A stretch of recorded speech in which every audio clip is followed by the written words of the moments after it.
Welcome to Let Me Know How It Is, a podcast about all things geek. It's time for our two-part giant-size year-end annual. For part one, we're looking at movies, TV, and comics we enjoyed from 2020. And be sure to check out part two dropping next week, where we'll look at what's coming in 2021. Thanks for listening.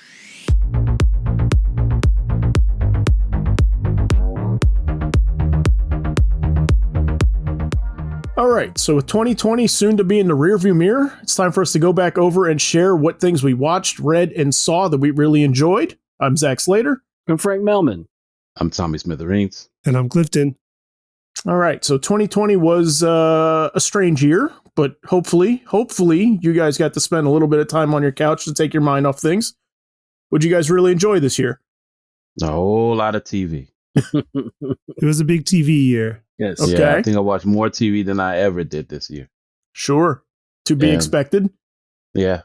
What stood out? What stood out that it constantly runs through my head, and even sometimes I go back and revisit episodes, and I didn't think it was coming because it was something wholly and solely new, is Ted Lasso from Apple TV. Okay. All right. Jason Sudeikis, I mean, it was weird because as funny as he was on SNL, that wasn't really times I watched SNL. So I went in thinking that whatever. I think I burnt out my favorite shows. Stuff I was expecting wasn't coming out, so I gave it a shot, and it was great. I have no real complaints on that show. It was refreshing, funny, bright, hopeful. It reminded me of old school TV. It kind of felt like to me, how Cheers was new and funny when it came out during that time. Not to say it was Cheers, because Cheers is all in one bar every episode in and out. But this one, it was definitely a fun show that I really enjoyed, and I'm looking forward to its continued season next year. Yeah, I'm with you. That was the drawback for me was that we didn't have a season 2 like right behind it, like later in the year. You know? Yeah, definitely. Yeah. I really enjoyed this show. It was a nice pick me up. It was. That's how I saw it being referred to online. This was one though that I was excited about, like back in the trailer days when it came out. I was like, oh, that looks cool. Like it just looked quirky and fun. I didn't quite know exactly what I would be getting into, but there was a little bit. So back in our Untapped Potential episode, I mentioned that I really wanted like a Major League show. Right. And this was kind of the closest thing to that happening. Oh no, that's definitely the closest thing to that. I mean, Bill Lawrence, I'm guessing, who was the creator and showrunner of the show. I'm guessing he's a big Major League fan because there's nods to it. Is there really? I gotta watch it again. Is there really nods to it? Yeah. Do they play Wild Thing? No, nothing like that. Something else. Does someone need glasses? Does someone need glasses? Is there voodoo? No, but the more you're talking about, okay, someone doesn't need glasses, but it goes in a different. Okay, I can see it. Mm-hmm. Zach, I can definitely see it. Yeah, you're 100% correct. If someone hasn't watched it, what's the premise? The premise is basically Ted Lasso, played by Jason Sudeikis, is picked to coach a football team or a soccer team in England of a new owner, Rebecca Welton, which is played by Hannah Waddingham. But she just got the team through a divorce from her husband who was cheating on her. Okay. So Ted Lasso, who has never coached football or soccer ever, only has 1 year under his belt of a college team, of them taking them to the championship. Just 1 year. And with that knowledge, she brings him in order to coach this team to an unexpected season. And I just leave it at that. Anything more, to me, delves more in the plot. And what makes it refreshing is everyone's expecting him to fail due to his lack of knowledge of said sport. And plus, it's more like a fish out of water scenario. Right. Because everyone knows that Americans don't care for soccer or football outside of America, especially outside of America. Mm-hmm. So he knows absolutely nothing about it to add to it, even though he does accept the position. But in accepting the position, you have different personalities and different people with their own personal problems that he has to cope with. along with taking his team to the next level. Yeah. Cool.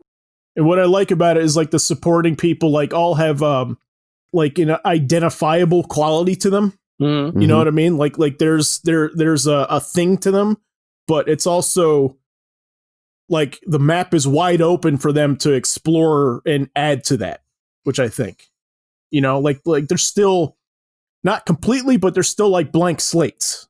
You can still do things with them. Okay.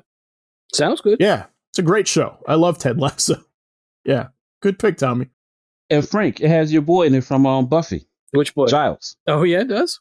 Yes, it does. Oh, that's cool. Yeah, he's in it prominently. I did not know that. Is he management in the team? He used to be. Now I'm intrigued. No. Yes, I knew it. I'm not intrigued. I've not gotten a chance to watch it, but I do intend to. Me and Zach highly recommend this to anybody who gets a chance to come across it. Yes. It's on Apple Plus. Or Apple TV. What did I say? Apple Plus? Apple TV. Apple TV Plus. Good Lord. Apple Just Plus, keep adding on words. Apple Plus TV FXX. Look it up. We got the internet. Right. All right. Frank, what do you got? What was something you liked this year? I mean, I wouldn't say I was pleasantly surprised because the show's always consistently good for me. I was very happy with the latest season of Better Call Saul. Okay. It's one of those things where I was not necessarily aware of the idea of them doing a prequel, but prequels are always tough. And the fact that it's, a prequel to something like Breaking Bad, where it's a really, really great show and probably didn't need a prequel. It's one of my favorite shows. I look forward to it. We didn't really get anything in 2019 for Better Call Saul, so we got it all this year.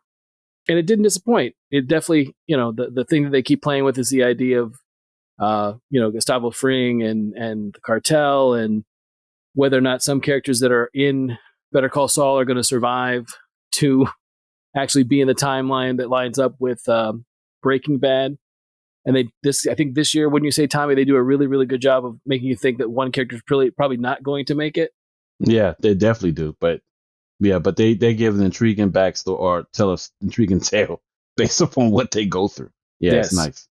And it's kind of one of those things where it parallels Breaking Bad in a way, because it's one of those things where, while Skyler doesn't always see eye to eye with what Walt's doing, and when she's led into what he's actually up to, she sort of tries to play along.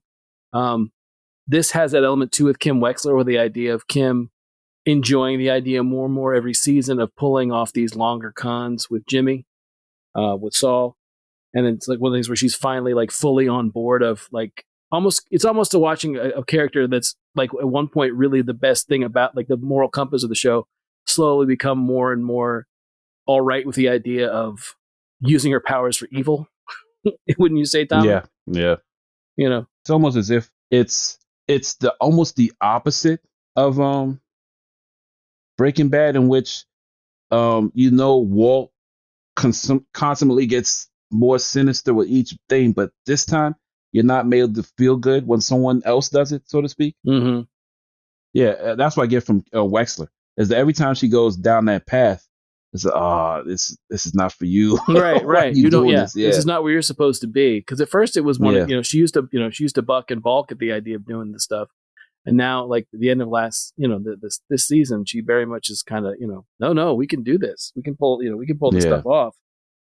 The other thing is the Lalo character, the Tony, played by Tony Dalton, is just is really, really fun to watch, because it's just a it's almost like, he kind of reminds me of what's the character from 100 Bullets, the one that's they always had to watch out for. Same thing. He begins with an L. I'm trying to think of his name. Do you remember? I think it's not Laszlo. No, I know you're talking about. He's like the it's Lono, right? It's Lono. It's Lono. Yeah, whenever I hear Lalo, I think of Lono, because they're kind of the same character, where like there's this seething stuff underneath, and I'm always waiting for him to boil over in a scene, and Lalo never does. I mean, he's very much like, but he's the kind of guy that could kill somebody in the room at any moment. And it's just made the last couple seasons, along with all the characters we already knew from Breaking Bad, it's really added to that little universe, I guess. So I loved it. I thought this season of Better Call Saul was awesome. So this one was on Tommy's list last year when we did our Looking Forward to 2020 episode. Tommy had the new season of Better Call Saul on his list of things he was excited about. Mm-hmm. How did it live up to your expectations, Tommy? Oh no, it exceeded. Nice. It's funny how I was balking at this season first because of the direction it went through. So I waited for the season to finish before I watched it. Frank was urging me to watch it every week. I was like, nope, yes, I'm gonna wait please. till it finishes. Yeah, and I never confirmed with them when I finished watching it, but it's just man, they know how to turn that knife Mm-hmm. after stabbing the gut with it on that show. It shows you how much they love dealing with their characters. To me, it's not one of those shows where you wait for someone to die or even wait for someone to do a bad act. It's like in the position that something occurs, how will this person react? Mm-hmm. And it's nothing but a character show from this point forward. Even when you know it's in the past and you know certain people's outcomes given in the future where it's going to turn to, you just want to know how they survive the moment, even if it's in the past. Right. It's amazing how that show makes you forget that. Yes, Yeah, it does. It does. You know very what I well. mean? does. It really Very much does. so. And it's about as perfect, I think, a spinoff as can happen. Mm-hmm. You know, because it's very much, you know, it feels like it's from the same people. Like I can tell that, you know, that Vince Gilligan is involved with this, and it feels very much him, but it's not Breaking Bad. No, it's not. You know what I mean? Yeah. No, I remember when it first started, the people that were that said the first season was too slow and it wasn't Breaking Bad. I'm like, no, but it's a completely different story. I mean, the whole thing with Chuck, played by Michael McKean, being his brother, and that whole bit, it's a completely different story. It's not Breaking Bad at all. So Yeah. But I like the fact that they're confined even to that past. yes, It's like they're dealing in a very small box in which they can't deal with certain people. Mm-hmm. But given who they have, Right. wow, Yeah. they just Yeah, do so much. They're very disciplined, I think, with who they pull from Breaking Bad. Yeah. I think. Yeah. Right, because they don't go with the obvious pick. Nope. The obvious choices a lot. No. And so when somebody does pop up, it is legitimately a surprise, Mm-hmm. I think, which is good. I mean, that's hard to do with prequels. Yeah. And it's hard to do in spin-offs, and they're doing it, you know, brilliantly in both ways. I mean, you know? basically, it's one of those things where, like, and the biggest thing with prequels, like Tommy was saying, and I wasn't sure how to articulate it, but he did it very well, was the idea that, you know, you have to almost whiteboard in reverse because you already know where your characters are going to end up, and then how do you get them there, and then more importantly, like you said, how do you create the suspenseful in the suspense in the moment of, like, you know full well they're going to survive into Breaking Bad, some of them, you know, the ones that you know for sure are going to make it. You know, how do you get that to be something that, you know, you can pull off and basically be compelling in the moment, and they manage to do that job masterfully. Right. Yeah, it's a good show. It's a great show. Yep. Yeah. All good picks. All right, Clifton, what's something on your list? So on my list, I'm going back to something that was on my list also that I was looking forward to in 2020 from that episode. And it did turn out to be one of my favorite things from this year. And it is Bill and Ted Face the Music. Oh, cool. I saw that. Okay. All right. So you can chime in. Yes. But yeah, I mean, like I said back then, I grew up on both of the original Bill and Ted movies. Like, I love the soundtracks. I own both the soundtracks. I still listen to both the soundtracks. And 30 years in the making, we finally got the next one. Mm-hmm. Mm-hmm. And it lived up to it for me. I thought it was great. I thought it managed to, you know, honor everything that was in those silly little movies before, but like take them to good new places and honor what they were and create like a good new message out of it. And I loved it.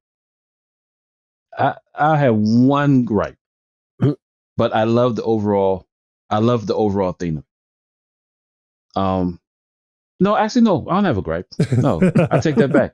Now that I think of the story as a whole, no, it became what it needed to be, right? And it didn't change the characters, right? As a result of it, like they never stopped being Bill and Ted. Yeah. And that to me, it was brilliant in its own way. Yeah, no, I take that back. It's something else. Yeah, I had to think about that for a minute, and it makes more sense because they explain it in the movie, right? To balance it out. There's some shifts, there's some twists, there's some things that you don't expect along the way, but yes, it like I think they nail the ending, and that's all I'm going to say about the ending is I think they nailed it. But the premise is that going back to the original movies, time traveler shows up from the future. It's Rufus, played by George Carlin, the late great George Carlin, and tells them that they seem like hapless kind of losers now, but that they will make music that saves the world in the future. Yes. And this movie picks up, 25 years after the events of the last one or so. And it hasn't happened. They seem to be on the wrong trajectory. Like they seem to be going backwards and not towards greatness, but they had like a moment where they ascended and then they lost it all. And so it's them dealing with like what happened. Like we were destined to be these greats, and what happened to it because we're not there. And how do we get that is the premise of this one. And I think it's an excellent setup for the movie. And they're still Bill and Ted.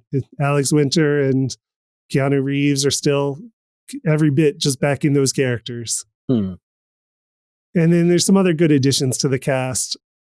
Jayma Mays, who is on Glee, plays Bill's wife. Yeah. Who is a princess from the Middle Ages that they met in the first movie. And Erin Hayes from Children's Hospital on Adult Swim plays Ted's wife, who is also a princess that they met in the first movie and brought back to the future. And so we do see more of those characters this time around.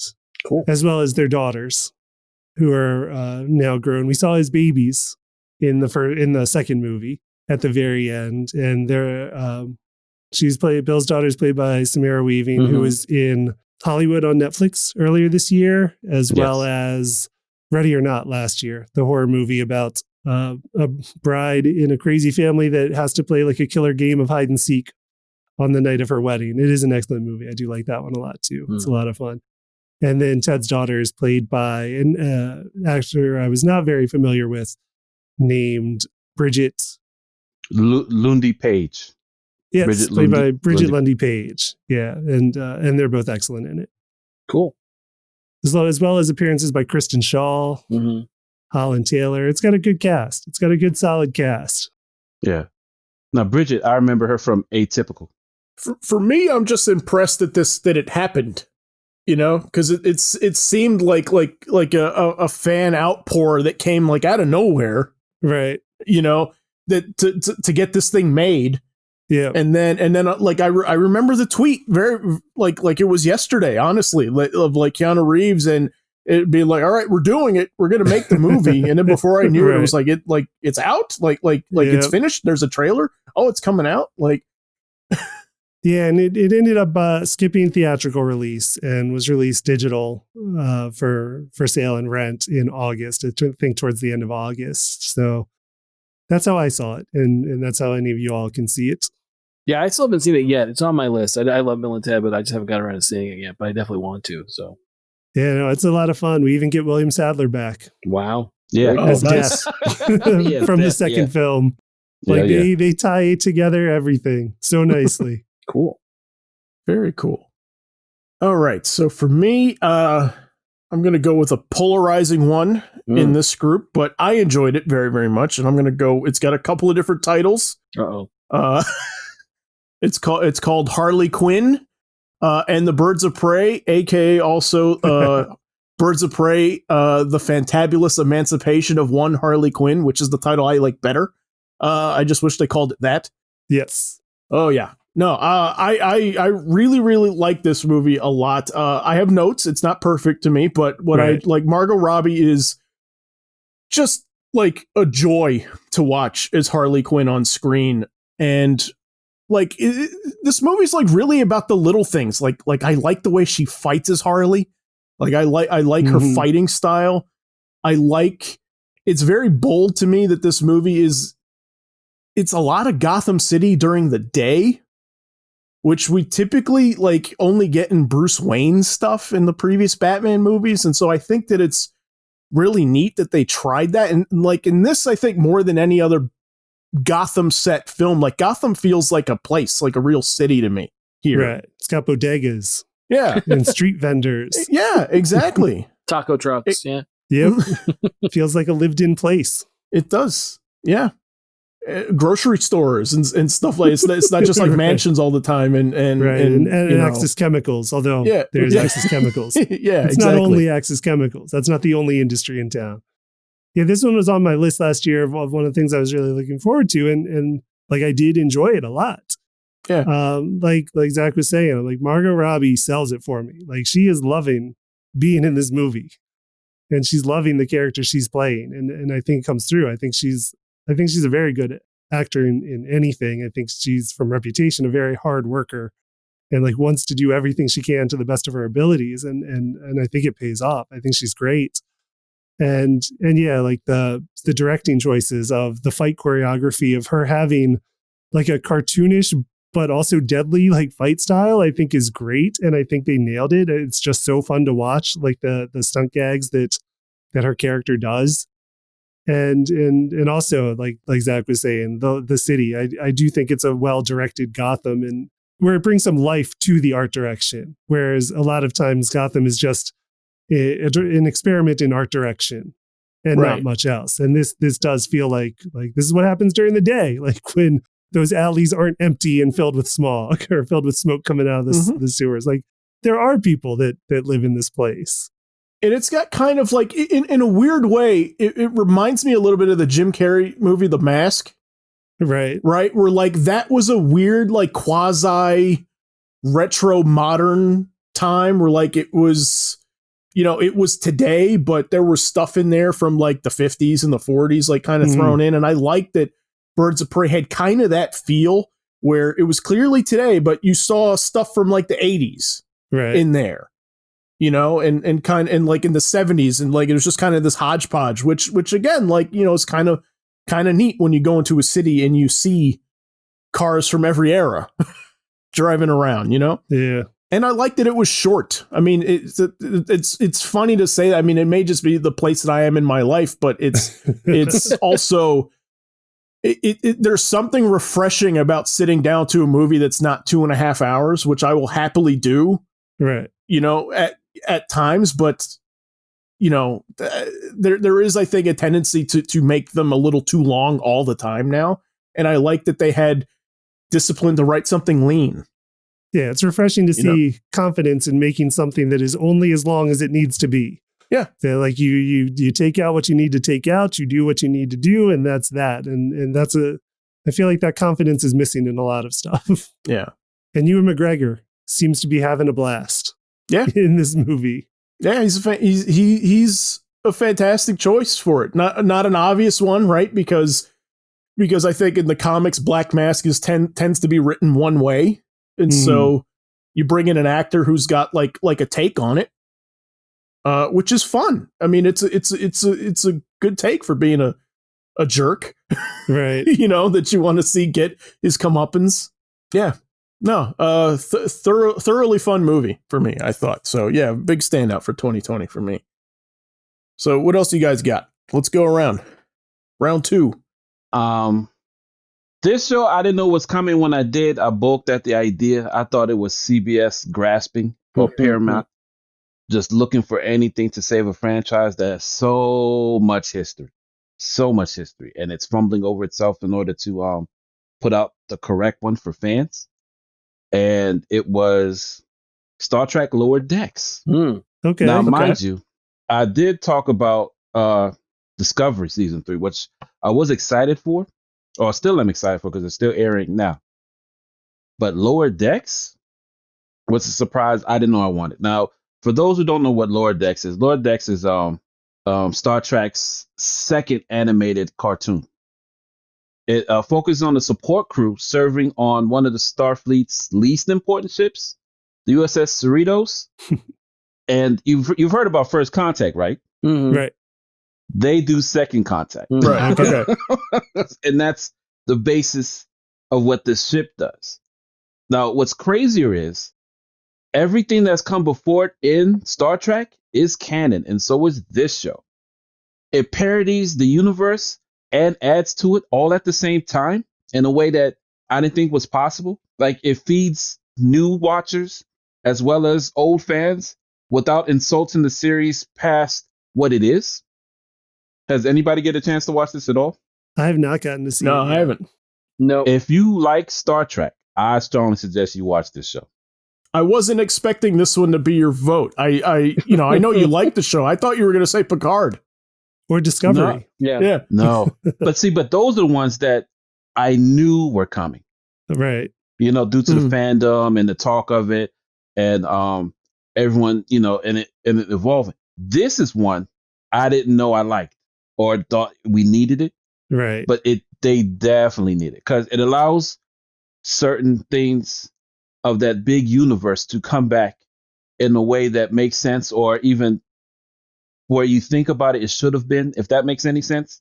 Like there's certain races that Star Trek never comes back to. They're able to come back to it easily in this series. I see. They're able to make fun of certain tropes that deal with Star Trek without having to denigrate it in a way that makes it laughable if you look back at the show. I enjoyed it from episode 1 till it finished in 10, and I'm looking forward to it coming back. Yeah, that's my sense from talking to you about it is that it is lovingly made with people that know their stuff. When it might look from the outside looking in, it may look like a cash grab, and it may look like it's sort of like crapping on material. Yeah, you think that's the case, but not even remotely. Yeah, and it's the animation studio is Titmouse, so it's not cheap at all. Certain voices from the show: Dawn Lewis, Jerry O'Connell, Noel Wells, Jack Quaid, Tawny Newsome. I mean, the voice acting is great, and there's cameos from other series that come on the show. I won't say who, but you got to watch in order to find out who they bring on and what they talk about and what they deal with. But it takes place, I would say, in the Next Generation universe, if you had to place it. Just because of all the time frames that had the most. Like you have Next Generation, you also have Deep Space Nine, and you also have not Discovery, I was gonna say one with Janeway. Voyager. All of those are within that time frame. So yeah, Star Trek Lower Decks. If you're not watching it and you're a Star Trek fan, you're missing out. Yeah, I'll definitely check that one out. What's a standout episode for you? If you have one ready, like what's one that's did it get you right from the get-go for the first episode, or was there one that was like, okay, I'm in, I'm hooked? It gets you right from the get-go. Okay. And it's sort of it's not episodic because whatever happens in one episode bleeds into the next without making a central point of the series. But there's one the main character stands out if nothing else. And but you just have to see how it unfolds and how other people deal with it. Like I want to talk about it more. I love the first episode. Number 4, the moist vessel is funny to me. Cupid's errant arrow. That's the 5th episode. That's funny to me. It's just certain things that if I bring up within this episode, you'll immediately know where they're going, and then they'll pivot somewhere else. But the season ender, No Small Parts, was a surprise to me, at least. Okay. Yeah. Again, highly recommend this show. Yeah. No, I know. Yeah. I mean, this is the second or third time you brought it up now. So yeah. So I know you're digging it a lot. Yes. You're selling it to me. I kind of want to check it out now. Which I think I had the same reservations. I think everybody that had reservations. And I agree because how would you sell a Star Trek cartoon that's not drama filled? Right. Yeah. But this is pure comedy. Pure comedy.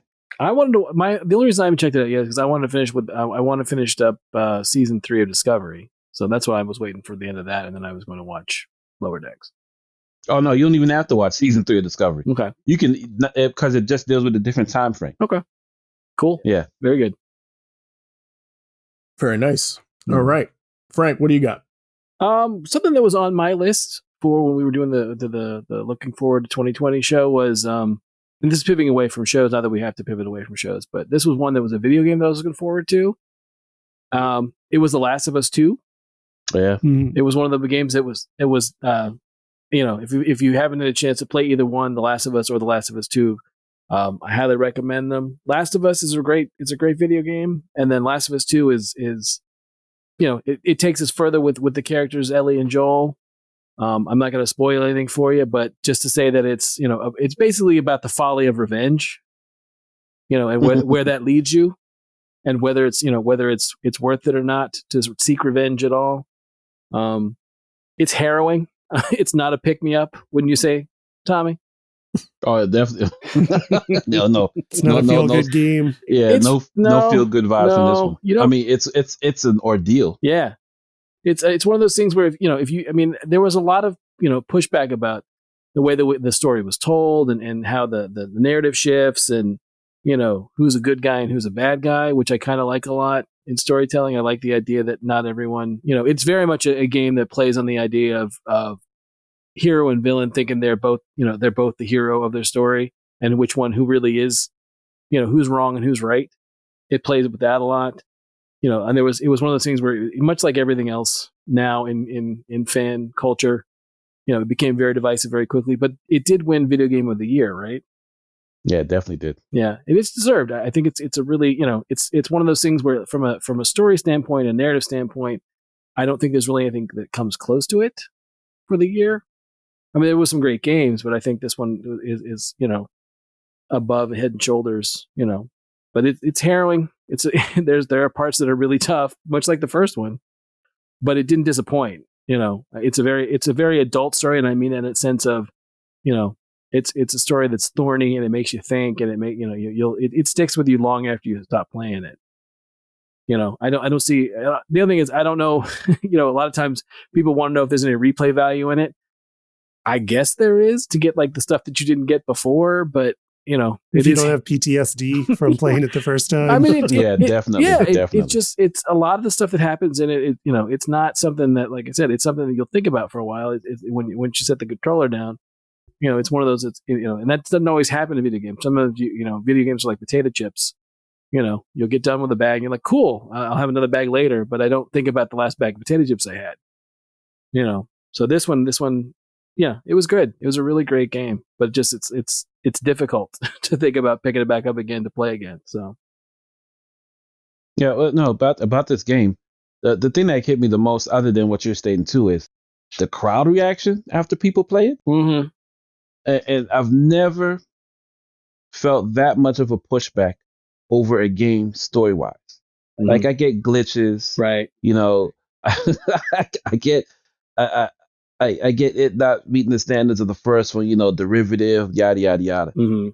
But characterization has never been a reason for not to play a game, I thought, Mm-hmm.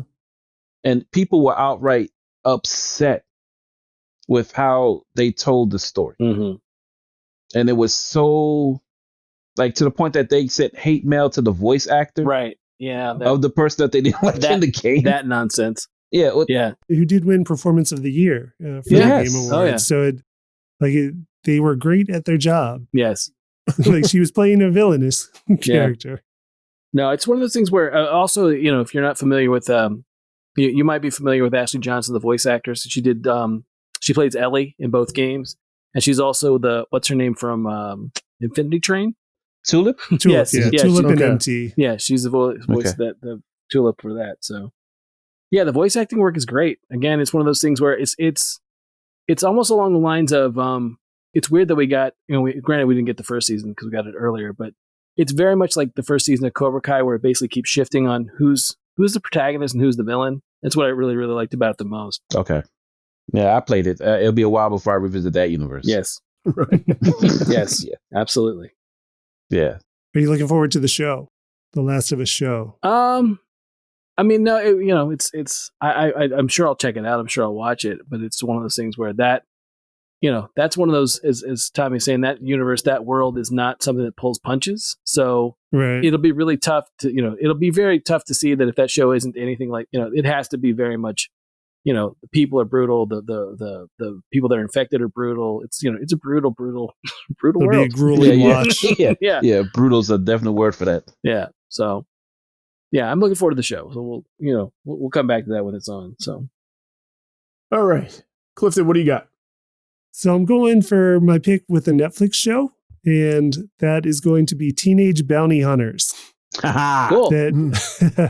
that came out in the summer, I believe August, I think, if I'm remembering right. And I knew nothing about this show when it came out, and just started watching it on some recommendations, I think from Tommy, actually. Yes. So he can chime in on this one too. And it just turned out to be like a really fun show. Premise is that it takes place in like rich suburbs outside of Atlanta and follows two seemingly kind of vapid high school, or I guess they're like juniors because they're 16 years old. Yeah, they're juniors. They end up wanting to be bounty hunters because they wreck their dad's car, and in the middle of a bounty hunter chasing what do they call them? What do they call their targets? Marks? Marks. I want to say marks, but there's some other term for like what a bounty hunter calls the person they're after. And their car ends up in an accident when Kadeem Hardison, who's like an old grizzled bounty hunter who many people can remember as Dwayne Wayne, the lovable Dwayne Wayne on Different World, playing a kind of grizzled bounty hunter named Bowser. He's chasing his mark, and they end up actually being the ones to catch him. And they're like, we can be bounty hunters now and get money to fix our dad's car. And reluctantly, Bowser becomes their mentor. These two, like rich, airbrained, kind of ditzy, but good-hearted teenage girls as they become their quest to be bounty hunters. And it's just so endearing. Like that's all I thought about it. It's just a fun show, and the characters I like a lot, and you like grow to like them in their kind of vapidness, but they have good hearts, and it was just a lot of fun. This was what season? Was this the first season that came out this year, or? That's the unfortunate news. Yeah. Okay. Oh no. Yeah.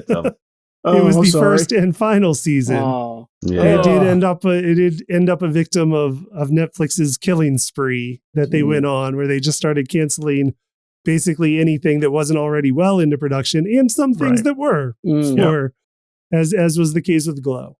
That's a rare occurrence for Netflix. I mean, because normally there's two seasons, like in close proximity. Yeah, they normally take two up front. But now this ended up on a chopping block with a lot of other like good shows. I think a lot of shows that had fan following and were enjoyable. But a skip, that's what they call it. Because they were people that skip bail, so that's they called them the people they were hunting skips. That was the term for it. It's like skip tracing, right? Yeah, in the jargon. Yep. Yeah. In the lingo. Yes. But yeah, they're in like the thing in the show is that they attend like a prestigious private Christian school. So they're very religious too. Oh wow. In ways. But it's just an interesting, they're very interesting characters, how they portray them. Nice. And like they start judgmental and then learn to not be judgmental, and some things they're never judgmental about. I just thought it was very interesting, the choices they make along the way. It is one season, but it is a good, solid season. So it's still fun and worth watching, even though it does not continue. We'll call it Teenage Bounty Hunters miniseries. Right, limited series. Limited series. There we go. Limited series. Yeah, sounds great. Yeah, it does. Sounds very good. Such a fun show. I can't get beyond Dwayne Wayne. And when you guys told me that, you sent me a picture of what he looks like. I was like, what? I still don't know if they embellished it, right? Because he was on a Disney Channel show like 2 years ago. Right. He played Zendaya's dad or several years ago. And like, I mean, he looked good for being an older man now.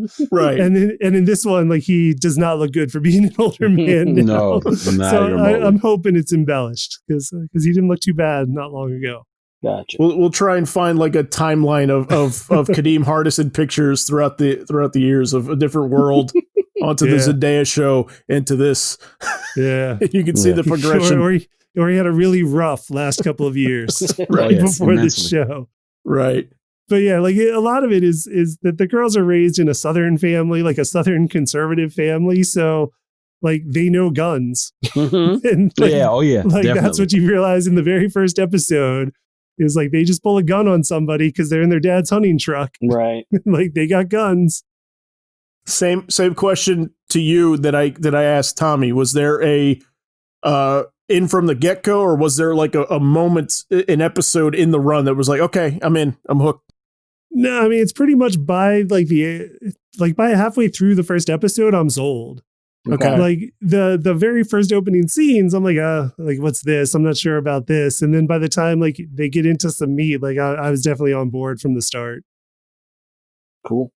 Sounds Got good. Yeah. The conversations the girls have between one another, that's when you're sold. Yeah, they're two twins, like two fraternal twins, and so like they're each other's best friends, and like they will talk about anything to each other. Yes.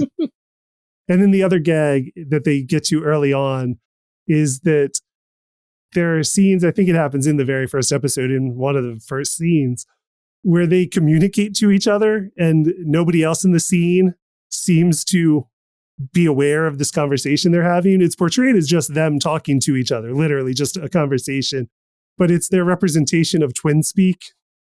So that they have an almost psychic connection to each other and talk to each other, and nobody else in the scene is aware of what they're saying. Gotcha. And it was just a fun gag to play with throughout the series. Okay. All right. Well, I have a long runoff list, so I'm trying to think, what do I want to go with here? I'm gonna go with Mandalorian.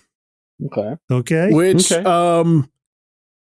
so for me, I caught the first season a little late. So for me, all of it has been this year. Right. Right. Right.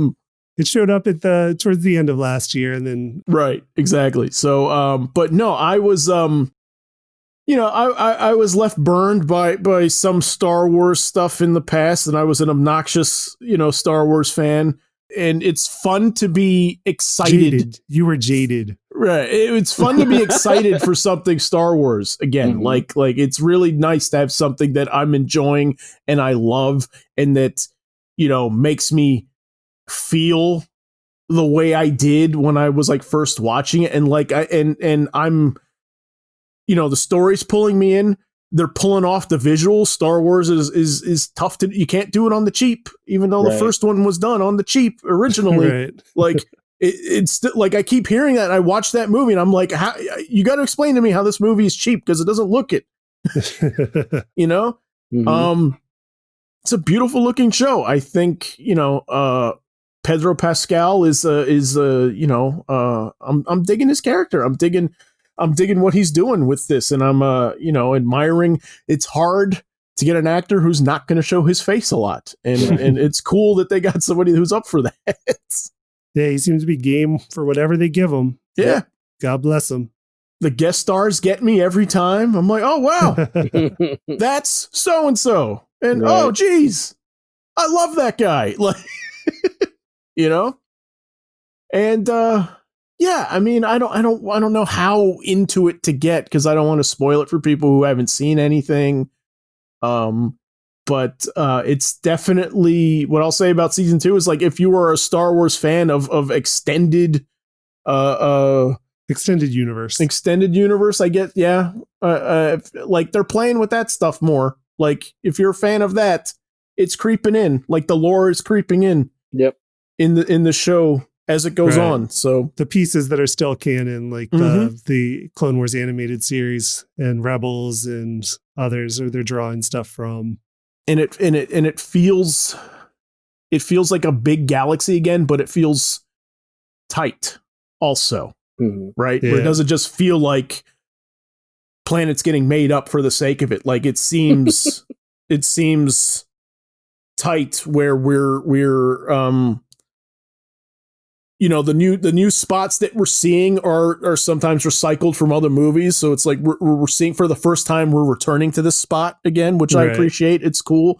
And I think that helps, as well as it just, it helps give an episode a unique visual that's different from the previous one, which, I mean, I'm so in awe of the show. Right. And then there's a lot of celebrity behind the camera guests too in the directors that they're getting, because we've had episodes directed by Taika Waititi, right? Who also voices a character in the show along the way, and Bryce Dallas Howard has directed several. And Peyton Reed from Marvel's Ant-Man movies directed the season 2 finale. So I mean, they're getting good people in front of and behind. Yeah, Robert Rodriguez did one too. I remember. Yes, that's right. Yeah. the second to last episode of season 2, if I remember right, with Bill Burr. Yeah, it's great. Yeah, man. Which he's super refreshing too. I like it too because he's his acting instincts, I think, are different from what people that have been in Star Wars will do. Mm-hmm. I like that he's a smarmy, smart aleck, but isn't playing it like the Star Wars smarmy, smart alecks that we see. Right. You know, like there's just something. There's a different flavor of his character that I really appreciate. That I think is really cool. Like he doesn't play it with the Han Solo swagger. No, exactly. Not at all. Or even attempt it. Yeah. Yeah, I like his character so much. I was hoping that they were going to announce for the investors meeting that we're getting a Mayfeld-centric series. I'd watch that in a heartbeat. Are you kidding? He's I hope he shows up. Maybe he could still show up in later seasons, or maybe the Rangers of the New Republic. So I hope we'll see more of him. I do too, because I thought he was great. Especially for all his ranting against Star Wars, I thought he did a fantastic job as Mayfeld. I think, and I really was glad to see that character come back. Yeah. Well, that's why he was brought on board too. Like he's friends with Favreau apparently, and he was like, I don't know if this is something I should do, John. Like kind of trashed it in the past. He's like, no, that's why you should. It would be funny. Like, right. Yeah. So the show is obviously run by Jon Favreau, who launched the MCU essentially in the first Iron Man. Yeah. And now he's doing great things at Star Wars, and then Dave Filoni is the other person responsible for the show, who is responsible for all of the animated stuff that they're drawing from the Clone Wars and all the Rebels. Clone Wars, Rebels. Yeah, he's the expanded universe like expert in the room, I think. You know? Yeah. So awesome. All right. So do we want to do a quick round of honorable mentions that we have before we get to our number one picks? Sure. Okay. We'll just go in order. So Tommy, what do you got? Oh, my honorable mentions? Yeah. Right. I'll say Dave. It's an FX show that talked about the opening career of Little Dicky. I thought it was funny. About a Jewish guy who feels he can be the greatest rapper of all time. Okay. And his road to that. Rami. I don't know if everybody's familiar with that. But basically it's about an Egyptian who was Muslim born in America. And you sort of get the view of what Muslims go through in this country, but it's an American view of stuff that you wouldn't foresee. Okay. This season was hella cringeworthy, but it's so good in what it describes and puts out there. The Outsider was good. I think that bleeds on HBO, which is basically a Stephen King novel brought to a series or a limited series. Mm-hmm. What We Do in the Shadows, second season, that was funny as hell. Hilda, it came late, but I'm loving it. From the second season just dropped not long ago. Yeah, it's so much better. Oh my goodness, the second season is so much better. And the first season was great. The first season was awesome. Steven Universe Future. I thought at one point that Steven Universe was done, but then they announced a new series, but it's almost like an epilogue series, which I've never heard of. It's like a spinoff, but not, and I'll leave it at that. And Lovecraft Country, and God, which was it? I say, you know what? I'm gonna go with the I Love Tenet. All right. Okay. Yeah, and yeah. I love Tenet. I think that's it. I love Sex Education too. That's a really good show on Netflix. That's it. I'm good. Okay. I'm done. Okay. I'm done. Good list. All right, Frank, what are yours? Honorable mentions I had. I really enjoyed it. Again, another video game was the Spider-Man Miles Morales. Oh, sure. For PS4 and PS5. It was a nice, it's a nice expansion. It's a nice focus on Miles. It's a nice change of pace from Peter Parker, since he can do different things. There's a chameleon bit. There's camouflage. Yeah, the camouflage, and then there's the venom punch and all that stuff. So it definitely changes gameplay. So it's not quite the exact same as the first one. So then I look forward to where they're going to go with that franchise and that series. I also had Lovecraft Country, much like Tommy. Lovecraft Country was great. I have no idea what's going to happen with it, whether it's going to come back or whether it was a one and done, but it was really well done. Jonathan Majors was really good. I'm looking forward to him being Kang. Journey Smollett, everybody involved was really great. If you haven't watched it, you can definitely check it out. Also, this season the Ozark was really good.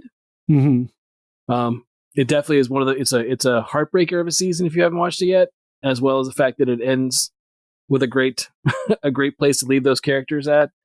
And then the last one is which I'm surprised no one mentioned was the season 2 of The Boys. I thought The Boys was again for a comic that I enjoyed most of, but not all of. I think they did another great job with season 2 of The Boys and bringing in Stormfront with what's that girl's name that you like so much, Tommy? Aya Cash. Yeah, she was a great addition. Thought that was really, really, her character was awesome. And her, the way she definitely shook up things. So I look forward to that series coming back, but that was one that I really liked in 2020. Good list. A lot I want to check out on both your guys' lists. Clifton, what do you have? All right, some of my honorable mentions have already been listed, like Lovecraft Country. So my honorable mention goes to Saved by the Bell on Peacock. Yeah, that was so good. I forgot about that. So much better than it should have been or could have been, but was. Yes. It turned out it was. So funny, so good. I completely forgot about that. Yeah, we have two. If you go back to our Saved by the Bell episode when we did a spotlight on Saved by the Bell, two of us, are heavily into the show, and two of us have watched the new Saved by the Bell, but not the same two. I like both shows. Like I love the old Saved by the Bell and the new one. Zach loved the old one, hasn't watched the new one yet. And Tommy wasn't so into the old one, but like you enjoyed the old one enough, right? Yeah, like a little along the way, but loved the new one. So love the new one. You don't have to be a huge fan of the old one to love the new one, and you can be a huge fan of the old one and love the new one. Yeah, because I'm not going to go too much into it. I'm just going to say like their approach is good in that it's about half parody and half completely sincere. Yes. Okay. Yes. And so like they poke fun at the things that you can definitely poke fun at. And they still try to have like as much earnestness and heart as like the original was going for too. Yes. Yes. In different ways. But like, I think their balance is great. And I think everyone on the show is great. And it was just a lot of fun. That's my honorable mention. Cool. Very nice. Okay. All right. I'll go quick.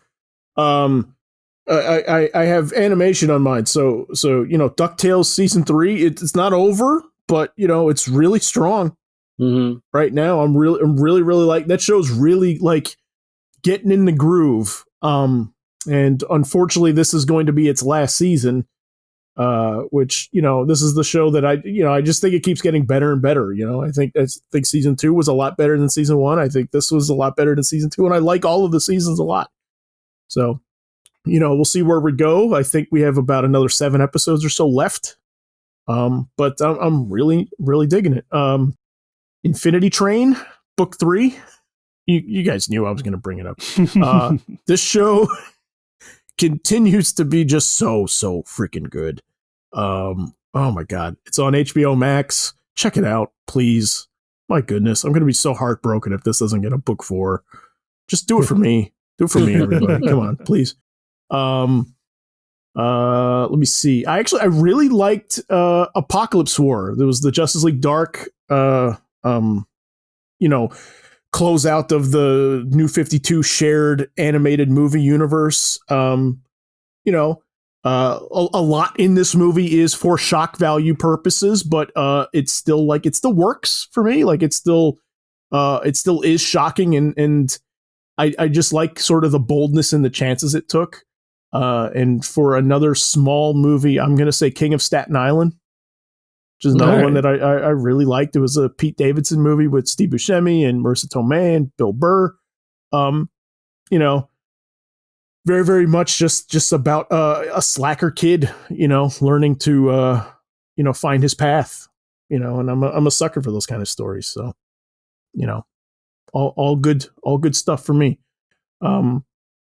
I didn't have a whole lot on my list from last year of stuff I was looking forward to for 2020 that didn't really like meet my standards. Did you guys have anything on yours? Because like I kind of picked a little poorly for looking back at it. Because a lot of my stuff didn't come out. I did. I had something. Okay. As much as I loved Mr. Robot, and I thought Mr. Robot was a fun, a really, really good series. It's one of those things where Sam Esmail did a great and fantastic job with it. It's got a lot of great twists and turns. It's got a lot of like, when those moments hit, they hit really hard. I couldn't get into Briar Patch. Briar Patch was something I was really looking forward to. It was supposed to be a series, but I guess it only ended up being a one done. It was boring. Well, it was just boring. It was one of the things where I was very excited about it. I remember being excited about it, and I started watching the first episode, and it was, the premise is basically that Rosario Dawson's sister gets murdered, and she goes to investigate it in a small Texas town, right? Yeah.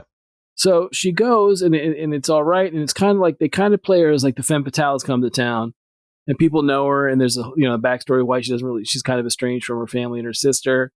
But then there was stuff in it that I already could tell that it was going to be a situation where it played in the plot. Like, for example, there was one thing where the zoo had an outbreak of animals. So there were animals like were just loose.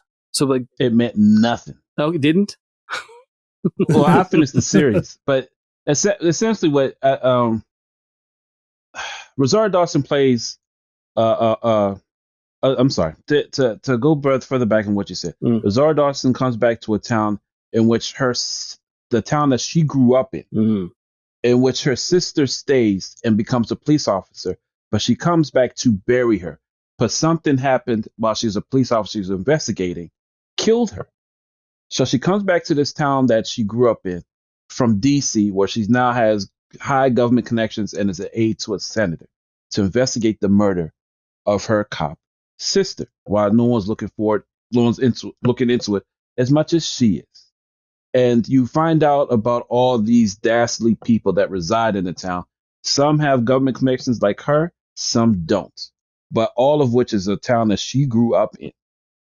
But even with that backstory and the people they uncover, even the cast, it was boring. Yeah, it was, for me, that was the thing with the animals. I'm like, someone's going to, it's going to be a moment of you think something's going to happen to Rosario Dawson and she's going to be saved last minute by someone's going to be mauled by a lion. And I'm like, I don't, it's not a bad plot point, but I've seen it done and done better. And it's one of those things where the other thing was she's got that tie to the senator, and the senator shows up to see her. And I guess they have the sexual relationship, and they get off on hitting each other before they have sex. So yes. That was, out of nowhere. Like you do. Yeah, like you do. That's your thing. She like hauls off and punches him in the face, and then he hauls off and punches her back, and then they start having sex.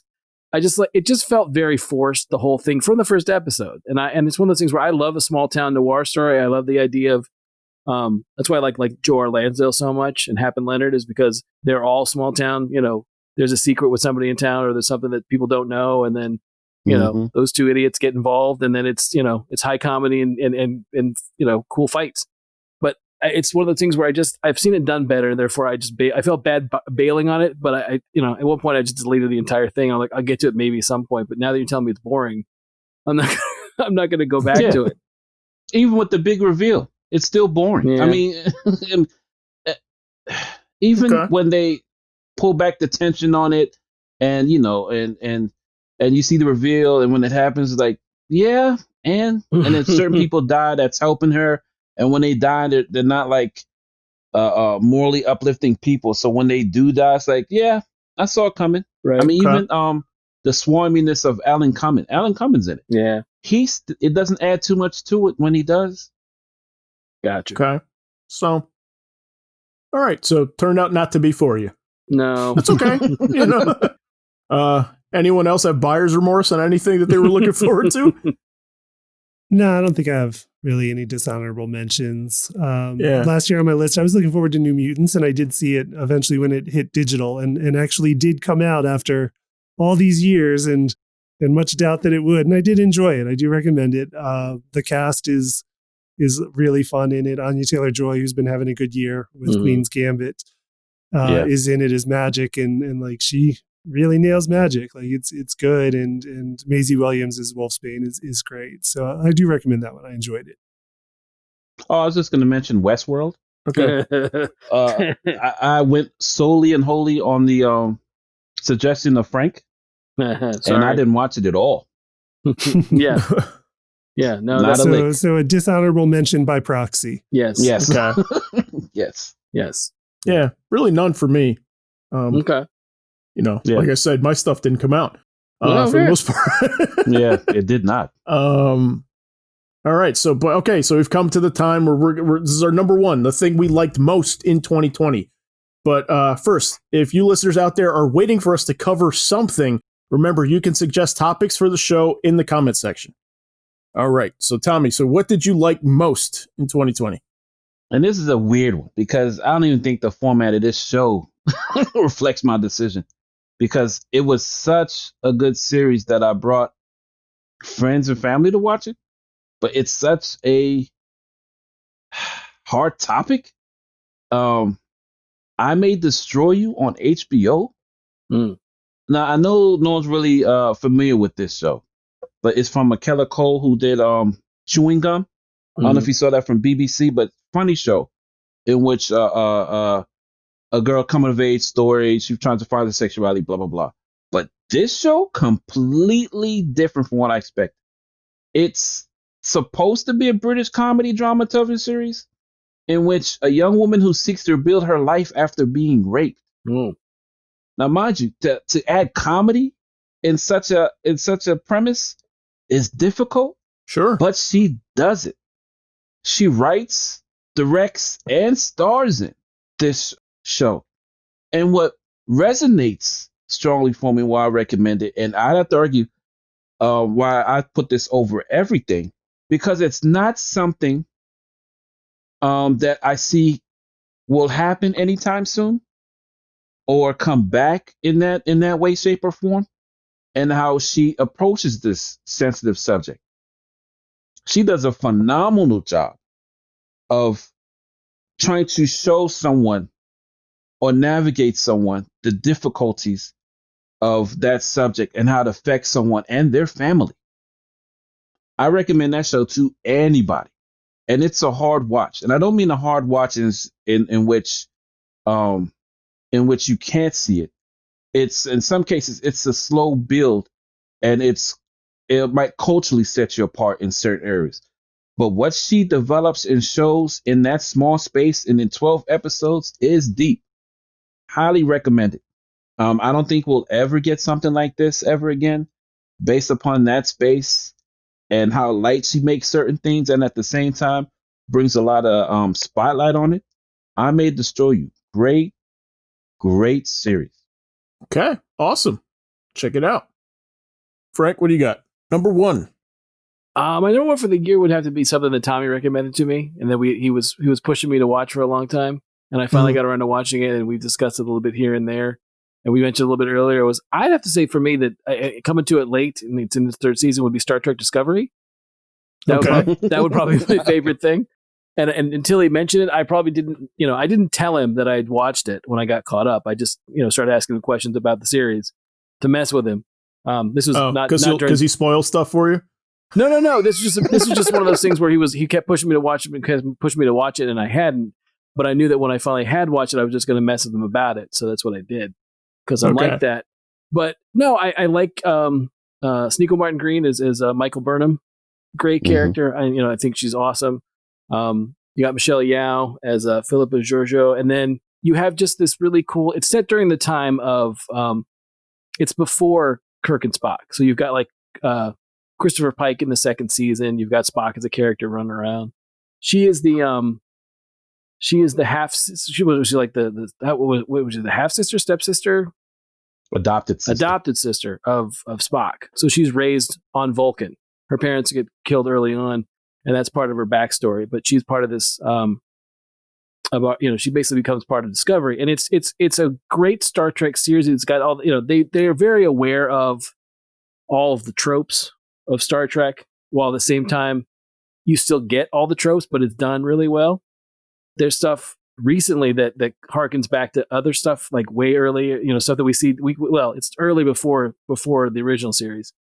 But it basically pays forward. Or if you're a longtime Star Trek fan, you're going to get a lot out of it, and even if you're not, you're going to get a lot out of it. I really like the cast. I really like the characters. It's really a great series, just overall. That'd probably be my number one for this year. Okay. Oh, wow. Surprising pick. Impressed. Surprising pick. Honestly, wasn't expecting that one. Yeah. Okay. Clifton, what's your number one? Okay, my number one's coming in from a slightly different angle too. I'm going to say the work of a screenwriter named Brian Duffield. Okay. So I saw 4 movies that he was involved in this year.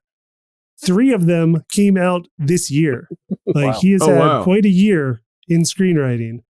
And the one that I saw that was not from this year, I'll mention just because it's excellent, is The Babysitter from Netflix from 2017.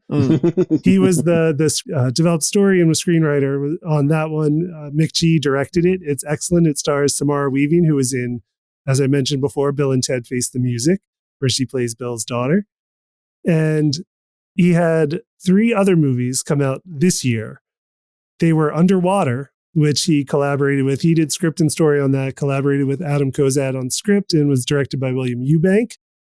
He was writer and director himself on Spontaneous, which was based on a novel by a writer named Aaron Starmer.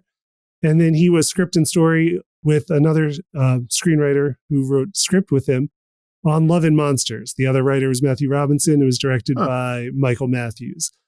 And like all 3 of these movies, I didn't realize when I started that they were all by the same person. I just kept watching movies I liked, looking up who was involved, and they kept having Brian Duffield listed as a writer on them. That's hilarious. There's something like he's got some skill, or he's writing stuff that just speaks to me or something.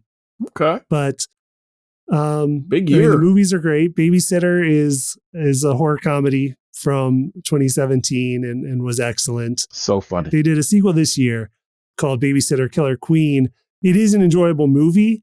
He's not the writer on the sequel, though. It's just based on his characters and ideas from the first one. It still has McGee directing. It is still like it's a very fun movie, but you can tell there's a different flavor to it that he's not involved in it, I thought. But he seems to like go all in on these like high concept ideas, and they're often horror ideas, but then he makes them about like hope and love and they're heartfelt. Like Babysitter is a like teen slasher movie, but it's also like an earnest, heartfelt, like charming little movie. Yes. And Spontaneous is quite similarly. I'm not going to say what that one's about because the surprise is kind of fun, but I'll just say it's a teen love story where like there's just stuff happening in the middle of this world that these kids are just trying to get by in. Mm-hmm. And then Love and Monsters is the one that I watched at the end of the year, and it takes place in a post-apocalyptic world where everything on the surface is mutated and people are living in like subterranean bunkers. And one guy, his love he finds in another bunker over the radio, and then makes this trek, decides to make an 85-mile trek across the surface to be with her. Wow. And there's like giant, like mutated reptiles and lizards and insects that will kill you at every turn. And it's a very fun movie. It also has Michael Rooker in it as like a survivalist that he meets along the way, and Ariana Greenblatt, who was in Infinity War as young Gamora. She's the one that we see as young Gamora in Infinity War, and she's very good. And then it also stars Jessica Henwick as his love interest, the one he's trekking across this mutated wasteland to go be with.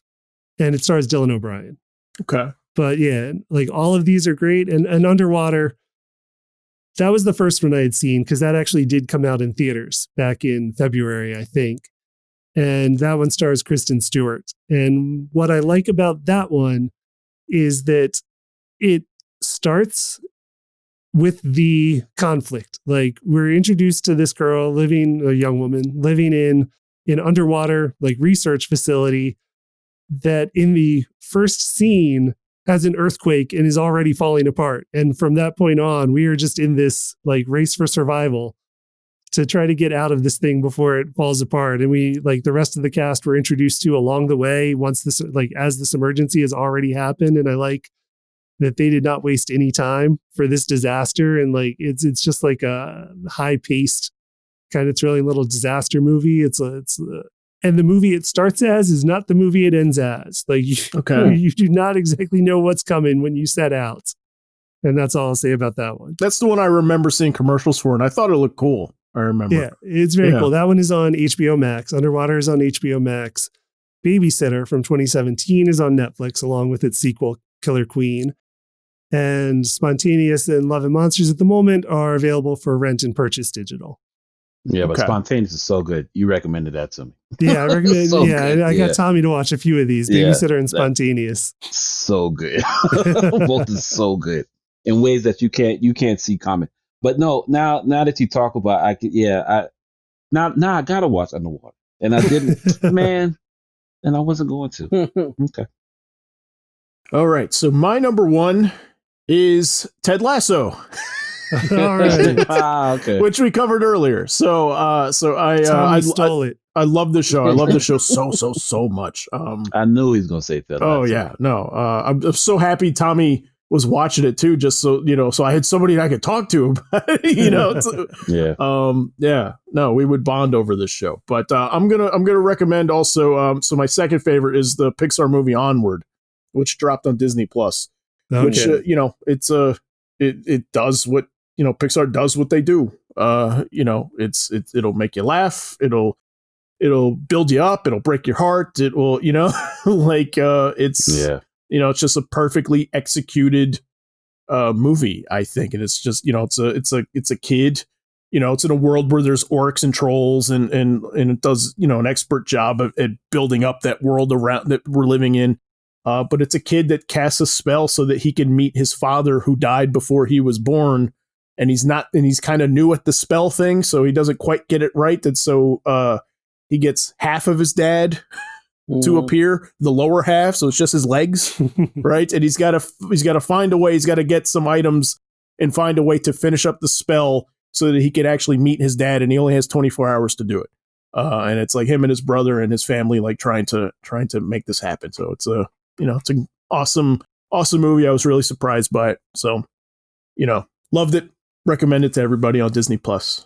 So. Yeah, I keep meaning to watch that one. I just haven't gotten a chance to yet, but it looks good. I remember seeing the pair of pants just walking around. Yep. Yeah. The half dad. Yeah. It wasn't at all what the commercials would let you think it was, but, right. But the movie it's fantastic.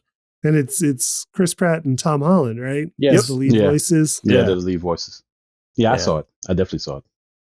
Yeah. So that's my big surprise for 2020, which I love. All right. All right. So we want to thank you guys for being here and being with us all year long. We look forward to seeing all of you in 2021. Don't forget part 2 next week. You can find links and examples of everything we talk about on letmeknowhowitis.com. Please follow us on Facebook at Facebook.com/letmeknowhowitis, and follow us on Twitter at our show's initials, LMKHII. Bye for now.